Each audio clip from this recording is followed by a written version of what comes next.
Alors, bonjour René, est-ce que tu peux te présenter tout d'abord?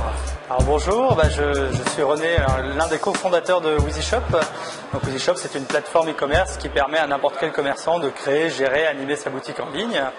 On existe maintenant depuis 4 ans. On a un peu plus de 1500 boutiques ouvertes en ligne et qui vendent. Et donc on a un outil avec un modèle économique un peu différent vu qu'on prend un pourcentage sur le chiffre d'affaires réalisé par la boutique. Donc vous êtes un peu le poil à gratter des e-commerçants parce que la boutique est toute nouvelle, la techno est nouvelle et le business model est tout à fait nouveau. Voilà, on essaye d'innover un peu sur tous les tableaux, à la fois pour la techno, comme tu le disais, on essaye d'avoir quelque chose qui soit le plus simple à utiliser tout en ayant un outil complet pour le commerçant. Et après aussi, on essaye de s'adapter à son modèle économique, c'est-à-dire que le pourcentage s'intègre très bien sur la vente en ligne, vu que le commerçant n'a pas à se soucier de la bande passante utilisée, des visiteurs, tout ça est lissé dans le pourcentage qui est pris sur sa marge, donc le calcul est très simple à faire pour lui dans son business plan. D'accord. Alors, justement, le business plan, le business model, c'est le chiffre d'affaires.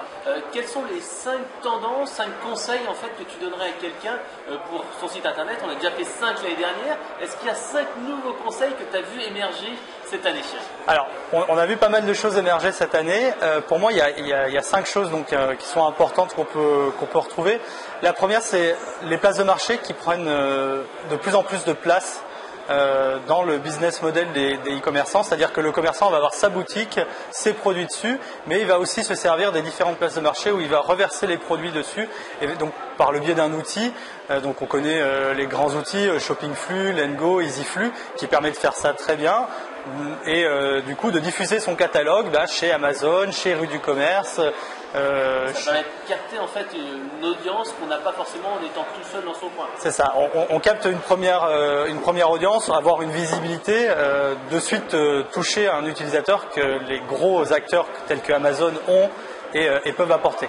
Ça a bien sûr un coût important, donc pour le commerçant il faut intégrer ça dans ses marges, mais en tout cas c'est dans la majorité des business models des commerçants en ligne, ça ne peut pas être dissocié de la boutique. C'est quelque chose qui est à prendre en compte quand on la lance. Ouais, parce qu'en plus, ça peut mutualiser les coûts pour à la fois la place de marché, mais également pour le commerçant, parce qu'il n'a pas besoin à recruter de l'AdWords, faire de la visibilité. La visibilité de la place de marché, elle peut faire plus de chiffre d'affaires en touchant une commission.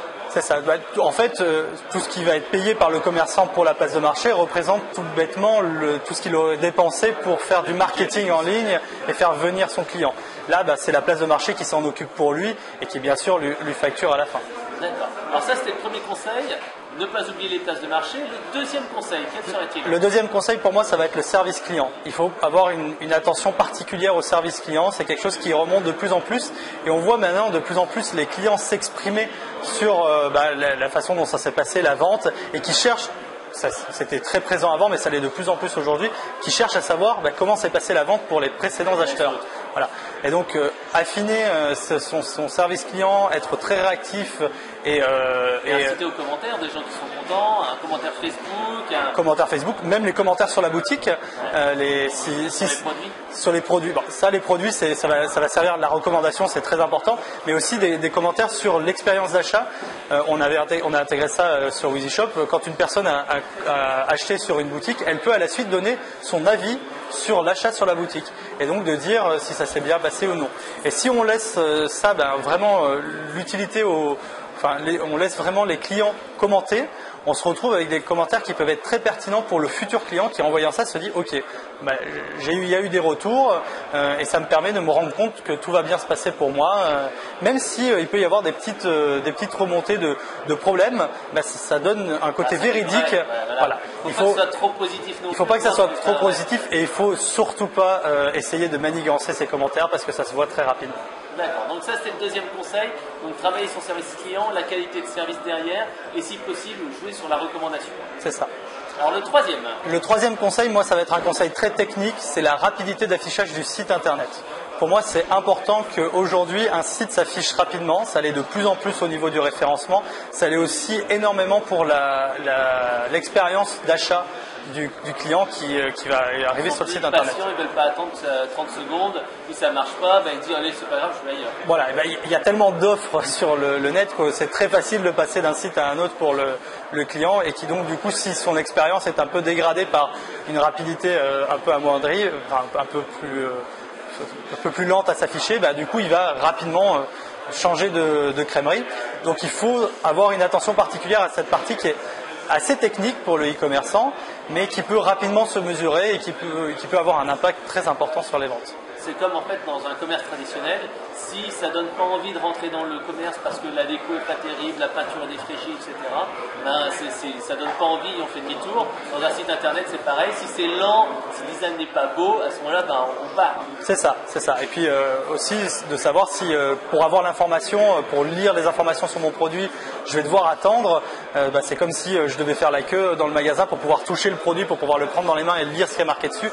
Les gens vont vite abandonner et passer et revenir plus tard. Mais souvent, quand on se dit on revient plus tard, ils ne reviennent pas. Voilà, et c'est une perte sèche pour le commerçant. Donc ça, c'était le troisième. Le quatrième. Alors, je vais revenir sur un fondamental, c'est le contenu, les images. Le contenu, c'est quelque chose de très très important. Il faut privilégier cette partie-là. Je pense que ça fait partie de mes conseils de l'année dernière, mais je réitère sur cette partie-là. Il faut avoir une attention toute particulière au contenu que l'on va délivrer, que ce soit sur le produit, que ce soit sur ses catégories, et aussi les images produits que l'on va délivrer. C'est le seul et unique contact que le client a avec le produit, c'est cette image et c'est cette description que vous voulez bien lui donner, ses caractéristiques, et tout ça, c'est ce qui va l'inciter ou non à faire l'achat. Donc s'il y a juste un frein, si on dit quelque chose, si le client doute, il va se dire je ne prends pas de risque parce que je ne peux pas vérifier, j'ai pas de vendeur en fait. À moins qu'il y ait un chat ou quelque chose comme ça. Alors ça peut être très intéressant d'intégrer un chat. On connaît le célèbre chat eAdvise qui fonctionne très bien et qui permet qui est intégré aussi à WheezyShop, oui, et qui permet du coup d'aider le client à finaliser la vente. eAdvise pour moi est une très bonne solution, mais le problème aussi d'eAdvise, comme tous ces genres de solutions, c'est qu'on ne peut pas être 24 heures sur 24 derrière le site internet. Il y a bien sûr des moments où le client va se retrouver seul.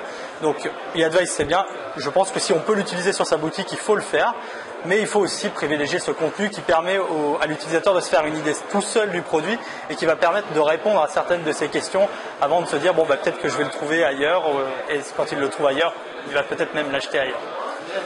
Alors, et ton dernier conseil, quel est-il ? Mon dernier conseil, c'est l'ergonomie de la boutique et surtout la page de commande. C'est quelque chose que l'on a énormément travaillé de notre côté chez WheezyShop et dont on a vu des résultats assez phénoménaux sur certaines de nos boutiques. Alors, vous avez eu quoi comme progression ? On a eu du plus 30% chez certaines de nos commandes de chiffre d'affaires réalisé grâce au nouveau système. Alors, c'est pas le cas pour tous, je ne veux pas faire une généralité, mais c'est quelque chose qui en tout cas, apporte un plus.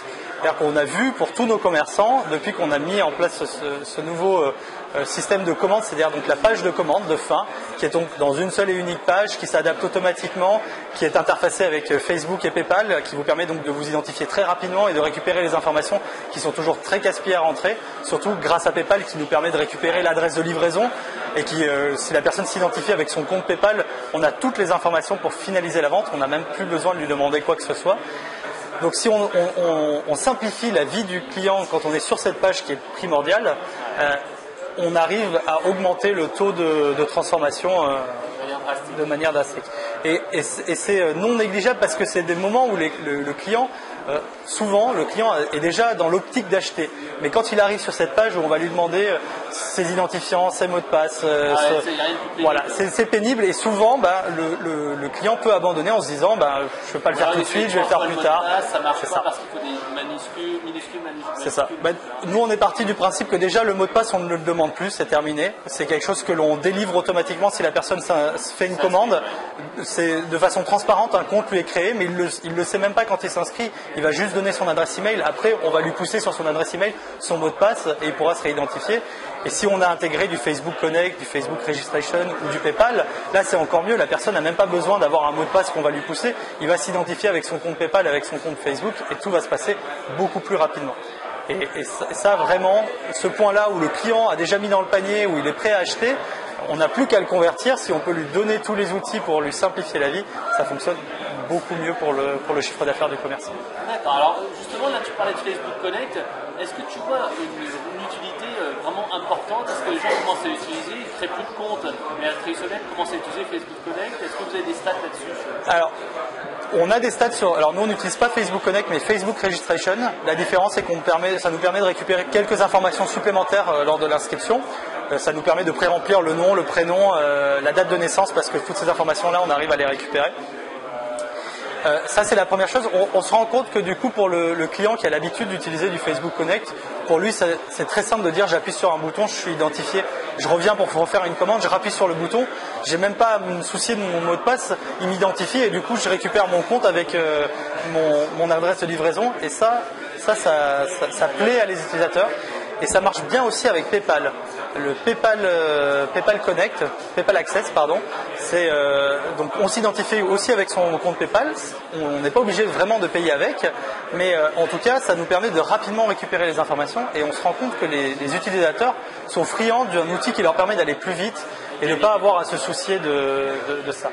Et après, par rapport à Facebook, ça permet aussi d'avoir des informations supplémentaires pour le commerçant, parce qu'en ayant une identification Facebook, ça lui permet d'identifier les personnes avec leur compte Facebook et de savoir combien ils ont d'amis sur Facebook, et peut-être même du coup de pousser des offres pour les clients qui ont des amis, voilà, et essayer de développer.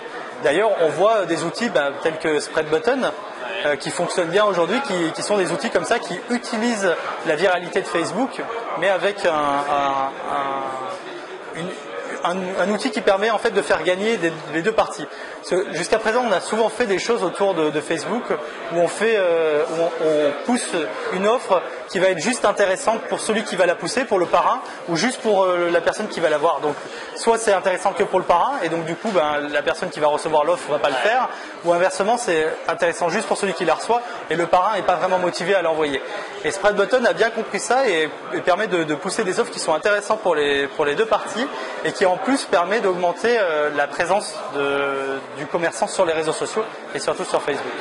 En fait, c'est de l'affiliation mais grand public maintenant. C'est ça, voilà. Et ça fonctionne bien. Et la recommandation autour de tout ça permet d'améliorer les choses pour le commerçant.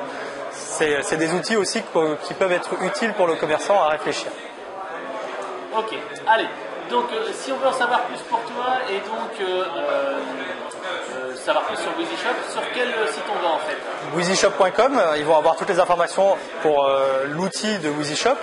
Et après, ils peuvent aller aussi sur notre blog, wheezyshop.com/blog, où là, on dispense des conseils pour tous les e-commerçants pour les aider à s'améliorer et les derniers outils qui leur permettent de faire plus de chiffre d'affaires. C'est le nerf de la guerre. Ok, et bien sûr, je crois que vous avez sorti aussi un ouvrage, un livre. Oui, un livre qui s'appelle Réussir son marketing web, que l'on peut retrouver aussi sur wheezyshop.com, que l'on vend en ligne, qui permet en fait de donner toutes les clés qui permettent du marketing en ligne pour savoir comment actionner les différents leviers pour pouvoir faire venir du monde sur sa boutique. Ok, merci René, et puis à très bientôt. Merci.